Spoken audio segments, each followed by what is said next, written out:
আমরা এখন এগিয়ে চলেছি আলমোড়া পেরিয়ে ইকো বিনসারের পথে। পাহাড়ি পথ মানেই প্রত্যেকটা বাঁকে বাঁকে জড়িয়ে থাকে নতুন দৃশ্যপট, নতুন নতুন দৃশ্য। আর পাহাড়ের পাশেই যদি এমন নদী বয়ে চলে তো তাহলে তো সোনায় সোহাগা। আমরা চলেছি রামগঙ্গা নদীর পাশ দিয়ে। পাহাড় মানেই এমন ঝুঁকিপূর্ণ রাস্তা, থ্রিলিং, অ্যাডভেঞ্চার আর পাহাড়।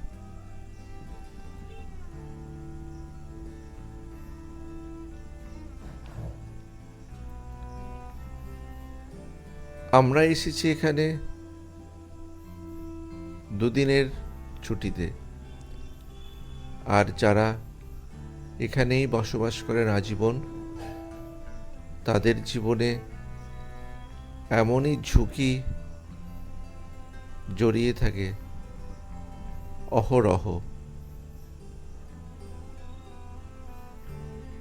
পাহাড়ের প্রত্যেকটা বাঁকেই নতুন নতুন রং জড়িয়ে থাকে গায়ে গায়ে।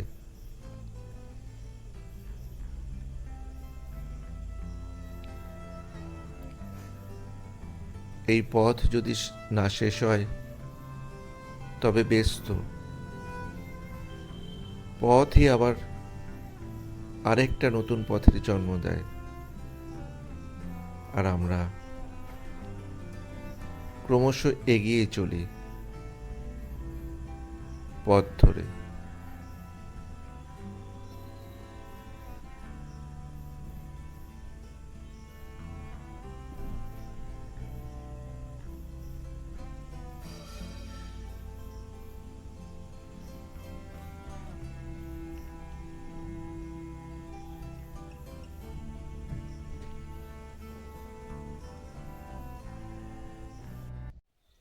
আবার একটা নতুন সকাল।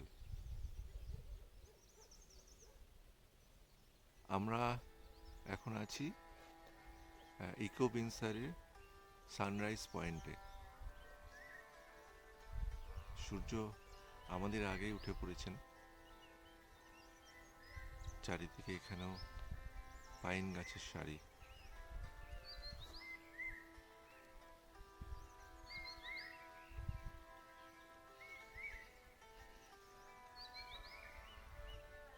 একটা অন্যরকম সকাল। সারা দিগন্ত বিস্তৃত সারি সারি পাইন গাছ, চড়াই উতরাই, আর নিচে বেশ কয়েকটা গেস্ট হাউস। আমরা উঠেছি আনন্দময়ী গেস্ট হাউসে। এখানে এরকম আরো অনেকগুলি গেস্ট হাউস আছে। একটা ওক প্যারাডাইস গেস্ট হাউস তার মধ্যে অন্যতম।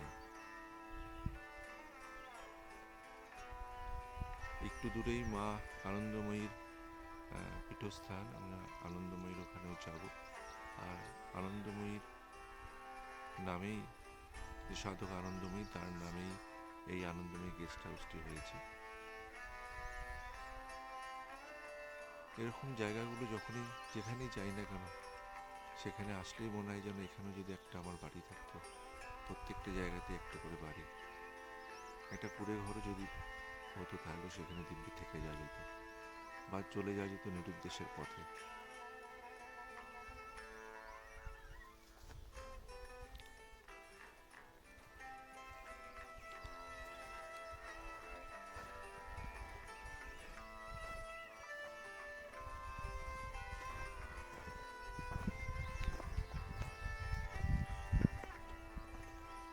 এমন প্রাকৃতিক সৌন্দর্য আর শোভায় চারিপাশ ঘিরে থাকে বলেই আমাদের বারে বারে ছুটে আসা, হাতছানিদের ডাকে আমাদের প্রত্যেকবারে।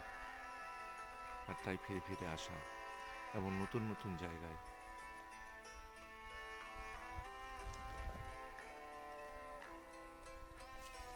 একদম নিচে খাদ, পাহাড়ের বৈশিষ্ট্য একদিকে উতরাই তো আরেকদিকে চড়াই উতরাইয়ের দুরকমের দুই জায়গা। একদিকে উঁচু চড়াই, তো নিচে গভীর খাদ। আমাদের জীবনের মতোই এরকম চড়াই আর উতরাই আষ্টে পৃষ্ঠে পাহাড়ে বাঁধা থাকে।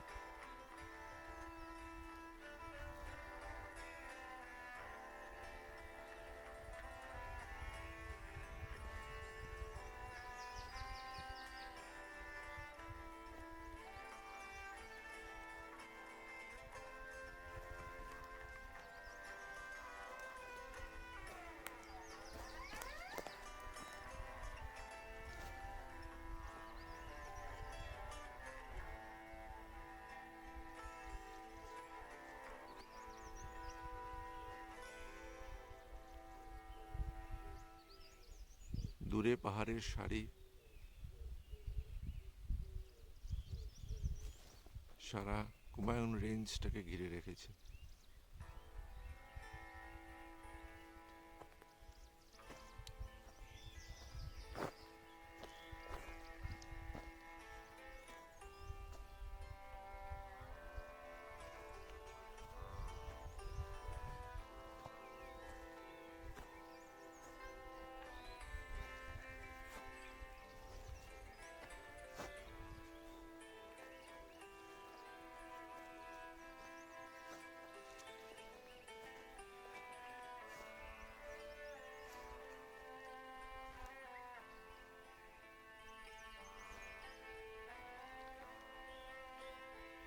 নিস্তব্ধতার গান,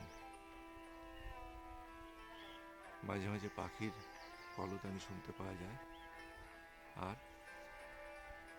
অদ্ভুত সুন্দর নিস্তব্ধতা।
আমরা এতক্ষণ ছিলাম মা আনন্দময়ী আশ্রমে।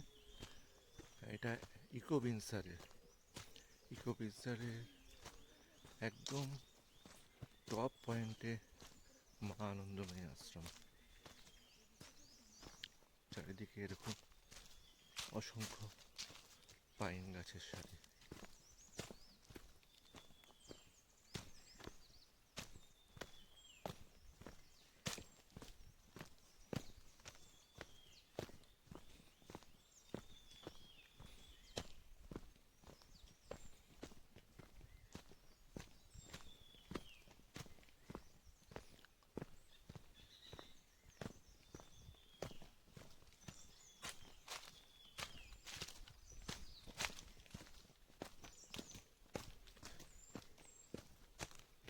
যেখানে আসলে কথা থেমে যায়, শব্দরা দিক হারিয়ে ফেলে।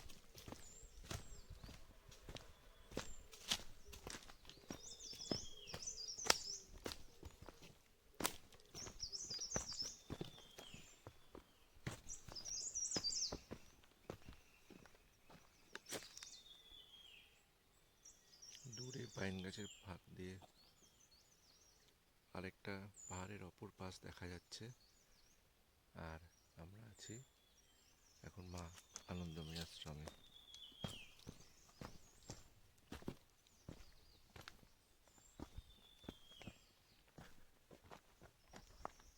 এটা আশ্রমের মূল প্রবেশদ্বার।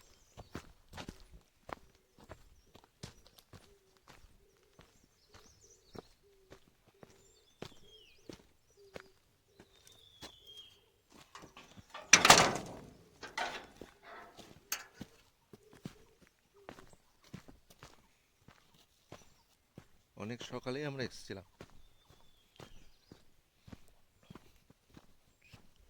সূর্য ওঠার পালা শেষ হলে আশ্রমের পথে। এখন আবার ফেরার পালা। এরপরে আমাদের গন্তব্য মুন্সিয়ারি।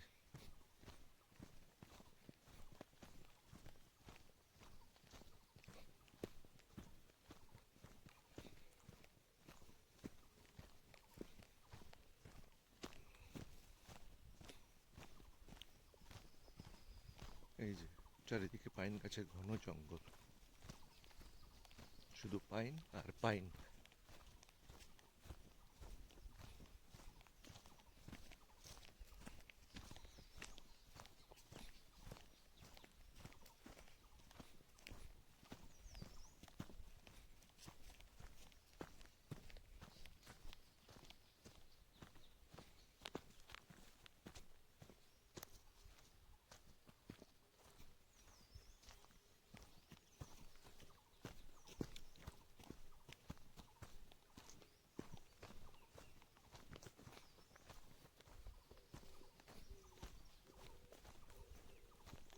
পাইন ছাড়া আর কিছুই দেখা যায় না।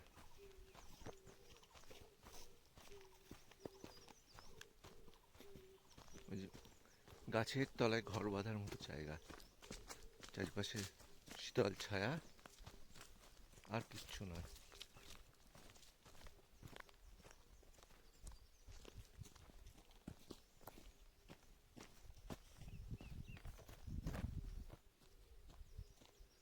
এমনই সুবিশাল চারিপাশে অসংখ্য গাছপালা।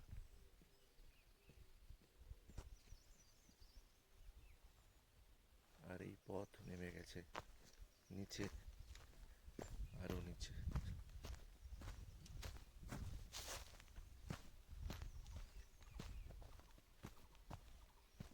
কি অপূর্ব না? নিজের চোখে না দেখে এই নৈসর্গিক শোভা বিশ্বাস করা যায় না। তো এত অপূর্ব, এত অসাধারণ, এত অনন্য, আর কি বলবো, কিচ্ছু বলার নেই।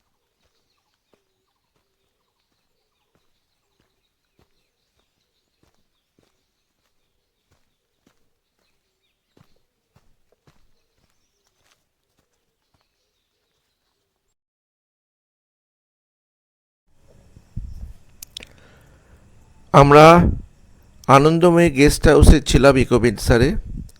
এই যে আমাদের রুম, ওপর নিচ মিলিয়ে মোট অনেকগুলো রুম রয়েছে।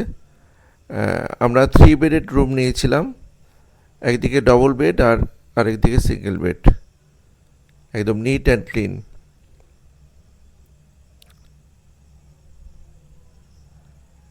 আর ঠিক উল্টো দিকেই ওয়াশরুম। ওয়াশরুমটাও বেশ বড়, গিজার আছে। পাহাড় মানে একটু শীত শীত ভাব, গিজার থাকলে স্নান করে বেশ আরাম লাগে।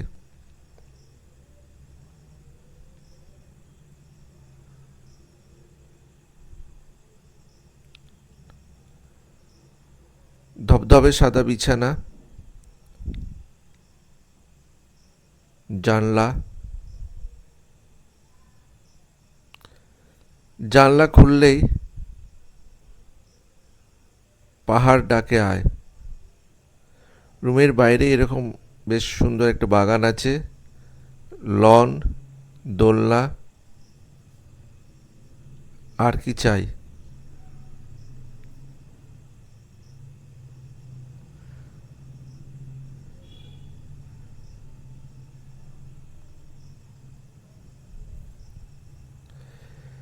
এই গেস্ট হাউসে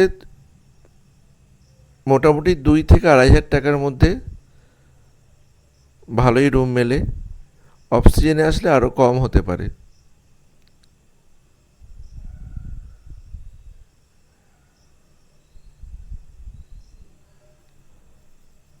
এই যে এক বিরাট বড় লন, বাচ্চা কাচ্চা থাকলে এখানে খেলাধুলো করতে পারে, এমনকি বড়রাও। টেবিল চেয়ার সবই আছে লনে। ব্রেকফাস্ট থেকে লাঞ্চ ডিনার সবই করে নেওয়া যায়। আর এই যে কিচেন, তার পাশেই ডাইনিং হল। কেউ চাইলে এখানে রান্না বান্না করে খাওয়ার ব্যবস্থাও আছে। গেস্ট হাউসে একটি দোকান আছে, সেখানে সব কিছুই কিনতে পাওয়া যায়, চাল ডাল তরি তরকারি অন্যান্য নিত্য প্রয়োজনীয় জিনিস। আর আমাদের উপরি পাওনা এই পাহাড়ের পাদদেশেই চাষ। চাষি আর তার বউ দুজনেই সকালে চাষাবাদ করতে নেমে পড়েছেন তাদের বলদ নিয়ে। তাদের ছেলেমেয়েরা এখানে ক্রিকেট খেলছেন। দূরে পাহাড়, আর পাহাড়ের পাদদেশে এমনই চাষের জমি। এমন দৃশ্য দেখলে কার না ভালো লাগে।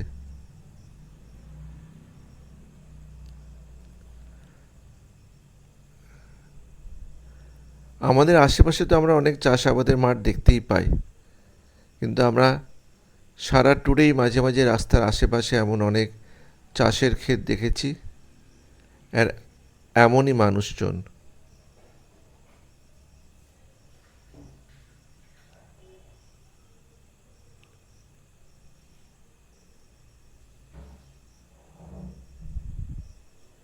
এই আমাদের প্রাপ্তি।